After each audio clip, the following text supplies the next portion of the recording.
नमस्कार दोस्तों, M&C education welcomes you all. M&C education में आप सबों का बहुत बहुत स्वागत। आज के इस क्लास में हम प्रोबेबिलिटी चैप्टर 13 ऑफ क्लास 12 करने जा रहे हैं।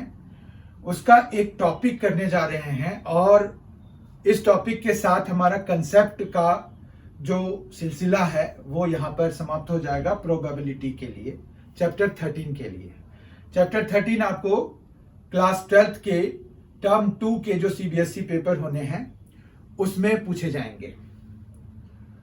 There is uncertainty, I know uncertainty है, पर हमें तैयारी करनी है, हमें तैयार रहना है अनसर्टेनिटी को फेस करने के लिए। तो इसलिए हमें करना चाहिए। तो हम बिना रुके, थ्रेट है हमारे पास, लेकिन हम जो है उस थ्रेट को फेस करने के लिए अपने आप को तैयार करेंगे। कैसे? हम जो है जितना सिलेबस हमें प्रोवाइडेड है अभी तक उसको तैयार करके रखें। तो आज उसी सिलसिले में हम जो है इस चैप्टर को वाइंड अप करेंगे कंसेप्चुअली। उसके बाद हमारा जो है क्वेश्चंस का सिलसिला शुरू हो जाएगा इस चैप्टर से रिलेटेड। जिस तरह के क्वेश्चंस आपको पूछे जाने की बात कही गई है, अगर कोई नोटिफिकेशन और आती है तो उसके हिसाब से हम उसमें चेंजेस कर लेंगे, पर एमसीक्यूज तो आने ही हैं। तो हम जो है प्रोबेबिलिटी के एमसीक्यूज बहुत ही जल्द शुरू कर देंगे। तो आज जो है हम लास्ट कंसेप्ट के लास्ट टॉपिक पर पहुंच गए हैं, जो कि 2021-22 सिलेबस में है। अभी तक हमने जो प्रोबेबिलिटी के जितने भी सेशंस किए हैं उसमें से सबसे पहला जो सेशन था वो कंडीशनल प्रोबेबिलिटी के लिए था। कंडीशनल प्रोबेबिलिटी आपको समझ में आ गया होगा। अगर आपने वो वीडियो देखा है तो आपको डेफिनेटली समझ में आ गया होगा। उसके बाद जो है हमने सेकेंड सेशन में इंडिपेंडेंट इवेंट्स के बारे में जाना, मल्टीप्लीकेशन थ्योरम ऑन प्रोबेबिलिटी जाना। तो दो टॉपिक्स हमने वहां पर कवर किए। एक्चुअली ये दोनों टॉपिक्स जो है आपस में बहुत ही रिलेटेड है, तो इनको अलग अलग से पढ़ने का ज्यादा फायदा है नहीं, तो इसलिए हमने भी उसको साथ में ही किया था। थर्ड सेशन में हमने किया बेस थ्योरम, और बेस थ्योरम के लिए हमें जो है टोटल प्रोबेबिलिटी की जरूरत होती है, तो वो भी हमने वहां पर किया। तो ये 3 वीडियोस, 3 सेशंस हमने कर लिए हैं। ये 4th सेशन है और इस 4th सेशन के साथ हम कंसेप्ट पूरी तरह से कंक्लूड कर लेंगे फॉर द सेशन 2021-22। आइए बिना कोई देरी किए हम जो है आज के सेशन की शुरुआत करते हैं। हमारा जो यहाँ पर है रैंडम वेरिएबल। तो रैंडम का मतलब तो आपको पता है, जो लिटरल मीनिंग रैंडम का होता है वही यहाँ पर भी है। तो रैंडम मतलब होता है कि जिसका एग्जैक्ट आउटकम पता ना हो, तो रैंडम हो गया। वेरिएबल, तो वेरिएबल खुद ही जो है वैरी करने वाला है, तो उसका भी एग्जैक्ट आउटकम हमें पता नहीं होता है। पर उसमें भी हमें रैंडम वेरिएबल को अगर कलेक्टिवली देखें तो हमारे पास रैंडम वेरिएबल इस तरह का होता है कि हमें पता होता है कि रिजल्ट जो है यहां से यहां तक हो सकता है, लेकिन कौन सा होगा ये हम नहीं बता सकते, वो रैंडम होता है। कभी कुछ आ गया, कभी कुछ आ गया। इसको समझने के लिए आप एक डाई का एग्जांपल ले सकते हैं। एक डाई आपने टॉस किया, फेंका, थ्रो किया। तो एक डाई जब आपने थ्रो किया तो आपको पता होता है कि उस पर 1 से लेकर 6 में से कोई भी नंबर आ सकता है, लेकिन exactly you can not dictate. आप जो है पहले से नहीं बता सकते हैं कि 1 आएगा या 3 आएगा या 4 आएगा या 2 आएगा या कौन सा नंबर आएगा। तो ये इस तरह के वेरिएबल को हम रैंडम वेरिएबल कहते हैं, जो एवरी टाइम उसकी पॉसिबिलिटी यही होती है कि वो जो है अपनी वैल्यूज को चेंज कर सकता है, कोई भी वैल्यू ले सकता है। ऐसा नहीं है कि रिपीटेशन नहीं होगा, ऐसा नहीं है कि रिपीटेशन नहीं होगा, मतलब अनसर्टेन। तो वो रैंडम हो गया। ठीक है, तो रैंडम वेरिएबल आपको समझ में आ गया होगा। रैंडम वेरिएबल बेसिकली हम जो है अगर फॉर्मली डिफाइन करें तो रैंडम वेरिएबल क्या होता है, एक रियल वैल्यूड फंक्शन होता है। ठीक है, रैंडम वेरिएबल जो है एक रियल वैल्यूड फंक्शन होता है। रियल वैल्यूड फंक्शन का क्या मतलब है कि जिसका जो वैल्यू आए, जिसका जो रेंज है वो हमारा रियल नंबर आए, तो रियल वैल्यूड फंक्शन हो गया। तो ऑब्वियसली सो, क्योंकि हमें जो प्रोबेबिलिटी है उसकी वैल्यू हमारे पास 0 से 1 के बीच में आती है ना। तो रियल वैल्यूड फंक्शन भी, अब चूंकि हमारा रेंज जो है 0 से 1 है तो रियल वैल्यूड फंक्शन हो गया। अब इसका एक अगर फंक्शन है तो डोमेन भी होगा। तो यहां पर real valued function whose domain is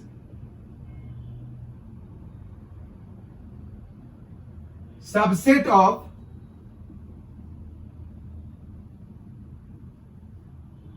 the sample space। Sample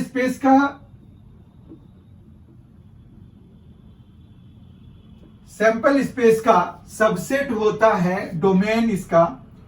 तो हमारे पास एक रियल वैल्यूड फंक्शन होता है रैंडम वेरिएबल, जिसका कि डोमेन जो है सबसेट ऑफ सैंपल स्पेस होता है। इसको फर्दर समझने के लिए हम एक एग्जांपल लेते हैं। मान रखिए कि हमने एक पेयर ऑफ डाइस को रोल किया। तो पेयर ऑफ डाइस को अगर रोल किया तो हमारे पास जो है नंबर्स क्या क्या आ सकते हैं। हमारे पास अगर देखें तो 1 से लेके 6 तक एक पे आ सकता है, दूसरे पे भी 1 से लेके 6 तक आ सकता है। अब इस पर जो रैंडम वेरिएबल हम डिफाइन करते हैं तो वो कई तरीके से हम कर सकते हैं। जैसे हम रैंडम वेरिएबल डिफाइन कर सकते हैं कि सम ऑफ द नंबर्स ऑफ 10, तो वो एक रैंडम वेरिएबल हो जाएगा। या product of the numbers of 10, वो हमारे पास एक रैंडम वेरिएबल हो जाएगा। तो रैंडम वेरिएबल को हम कई तरीके से डिफाइन करते हैं। तो यहां पर जैसे एक और छोटा सा एग्जांपल ले लेते हैं हम। मान रखिए कि हमने 2 कॉइन्स को टॉस किया। 2 कॉइन्स को अगर हमने टॉस किया तो हमारे पास जो है 2 कॉइन्स को टॉस किया तो सैंपल स्पेस क्या है? सैंपल स्पेस होगा HH, HT, TH और TT। इनमें से कोई हमारे पास जो है ये और पॉसिबल आउटकम्स हो गया। तो 2 कॉइन्स को टॉस करने पे यही हो सकता है, बोथ हेड आ जाए, सिंगल हेड आ जाए और डबल टेल आ जाए। अब मान रखिए हम जो है यहां पर जो सैंपल स्पेस पर हम एक रैंडम वेरिएबल डिफाइन करेंगे। तो रैंडम वेरिएबल हम डिफाइन करते हैं कि नंबर ऑफ हेड्स, ठीक है। तो लेट x डिनोट्स द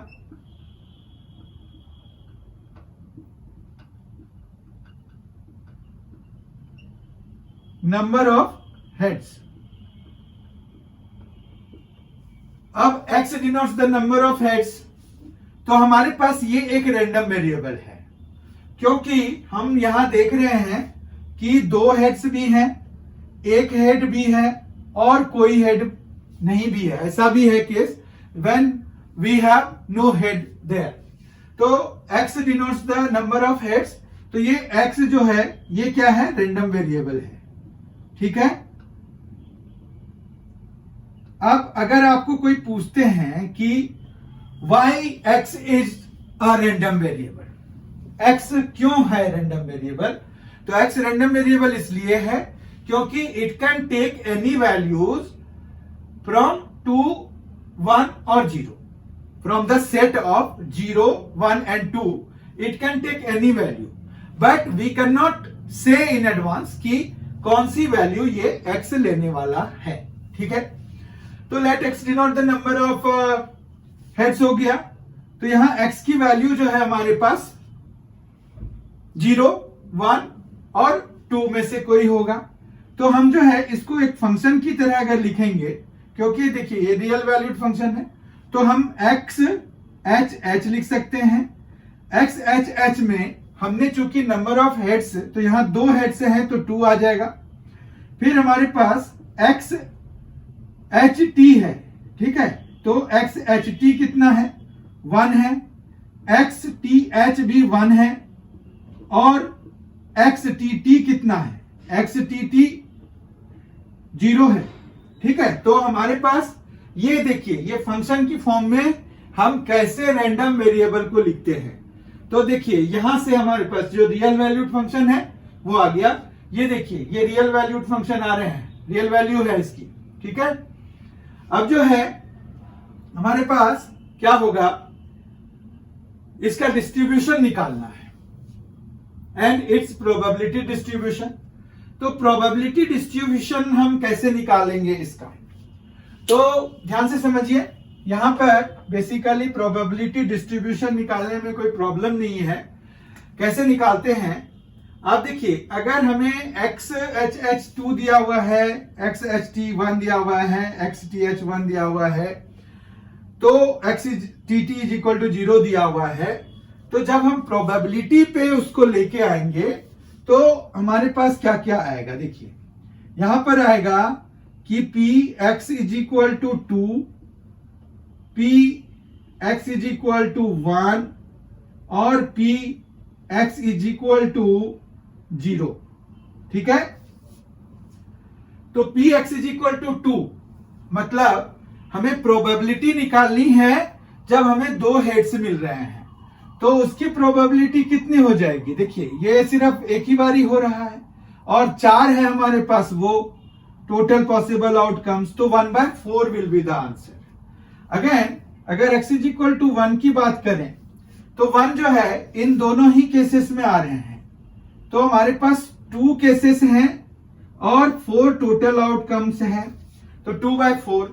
और जब हमारे पास कोई है ही नहीं तो 0, मतलब क्या होगा, 1 ऐसा है, 1 आउटकम ऐसा है जिसमें कि कोई हेड नहीं है, तो फेवरेबल आउटकम 1 हो गया इसके लिए और टोटल आउटकम्स तो 4 है, ठीक है। जब हम इनको टेबल की फॉर्म में लिख देते हैं तो ये ही हमारा डिस्ट्रीब्यूशन हो जाता है। तो टेबल की फॉर्म में कैसे लिखेंगे, फिर टेबल की फॉर्म में लिखने के लिए हम इसको क्या करेंगे, यहां पर जैसे x लिखेंगे और यहां पर px लिखेंगे, ठीक है।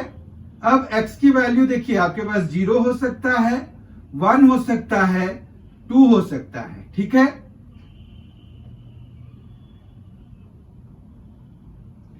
और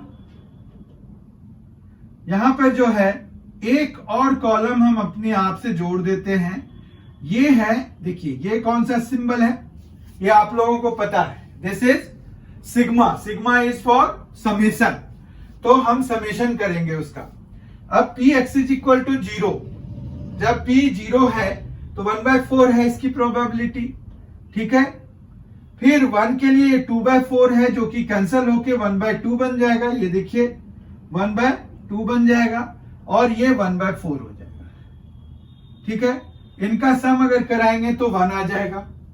ये 1 चेक करने के लिए जरूरी है, अगर ये 1 नहीं आ रहा है तो यानी कि आपका जो डिस्ट्रीब्यूशन है वो गलत है, ये 1 आना ही चाहिए। 1 अगर नहीं आ रहा है तो आप चेक कीजिए कि कहां आपकी गलती हुई है। तो यही है हमारे पास random variable and probability distribution के बारे में। आपको क्वेश्चन में पूछ सकते हैं कि आप बताओ कि हमारे पास जो है रैंडम वेरिएबल क्या है, इसका प्रोबेबिलिटी डिस्ट्रीब्यूशन कैसे निकलेगा, ठीक है। तो इसके बेसिस पर आपको क्वेश्चन पूछ सकते हैं। बस यही चीज है जो कि हमें करना है, आप इसको करिए। और जब हम क्वेश्चंस डिस्कस करेंगे तो हम जो है उसमें कैसे कैसे क्वेश्चंस पूछे जाएंगे इस टॉपिक से रिलेटेड, वो सारे लेकर आएंगे आपके साथ। तो आपको चिंता करने की बिल्कुल जरूरत नहीं है। कंसेप्ट आपको अगर समझ में आ गया है तो आप देख लीजिए कि कोई दिक्कत नहीं है, तो कमेंट में जरूर लिखिए कि कैसा लगा आपको, और अगर कोई प्रॉब्लम है तो कमेंट में बताइए, हम उनको आपके प्रॉब्लम्स को बहुत ही ग्रेटेस्ट प्रोबेबिलिटी के साथ सॉल्व करके आपको आप तक पहुंचाएंगे। बहुत ही जल्द हम मिलेंगे इनके क्वेश्चंस आंसर्स के साथ और दूसरे चैप्टर्स के कॉन्सेप्ट वीडियोस के साथ।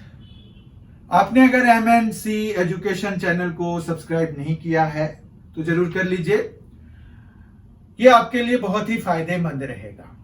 साथ ही बेल आइकन प्रेस कर दीजिए ताकि आपको MNC एजुकेशन के द्वारा जो भी वीडियो अपलोड किए जाए उसकी जानकारी तत्काल मिल जाए। बहुत ही जल्द हम मिलेंगे। Thank you, thanks a lot, enjoy yourself.